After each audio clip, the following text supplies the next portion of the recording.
Have you ever had an idea that you wanted to turn into reality so bad, but you didn't know where to start? You've come to the right place.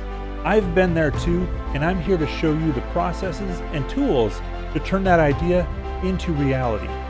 In prepping for this series, I wanted to come up with a poetically nerdy way to stay motivated. So I thought, and I thought some more, and then I had an idea. I had a pile of parts from an old 3D printer laying around. What if I could turn these parts into a lamp? Then that 3D printer could shine on. But that's not all. For a little extra dose of nerdy, let's make it look like the XYZ coordinate system that's used in design. So what is this lamp going to do? Well, it should provide light at low, medium, and high brightnesses. I should be able to turn it on and off. I should be able to change the colors of the lamp.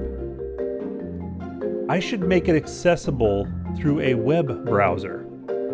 And for all you super nerds out there, an API so that you can control it from a Stream Deck or other device. But here's the sad news. For the longest time, this lamp never actually turned into reality. I used to think projects like this were relegated to dreams and just didn't know where to start. This series reveals the magic and exposes the process and tools that make this all possible. If this sounds interesting to you, stay tuned. When I was a kid, I watched my dad and grandpa lay carpet. Just by watching, I learned that you can stretch carpet and that it takes some really interesting tools to do so. That gave me the confidence to try that later on in life. I'm going to show you the same thing, but instead of carpet stretching, we're going to look at 3D design, 3D printing, circuit design, and programming to get things like this lamp up and running. You'll build confidence to make projects like this on your own. For me, the lamp started with an idea, then a sketch. From there, I went into CAD and started failing a lot. Designing something, printing it off, realizing it didn't work, so I went back. I did this a few times until I got something that worked. From there, it was on to circuit design. I had a leg up on this because in previous projects, I learned how to create circuit boards. So I was able to use a circuit board to create a nice, tidy install for this. The circuit board isn't required, but you're more than welcome to use it in your project if you'd like. From there, it was programming.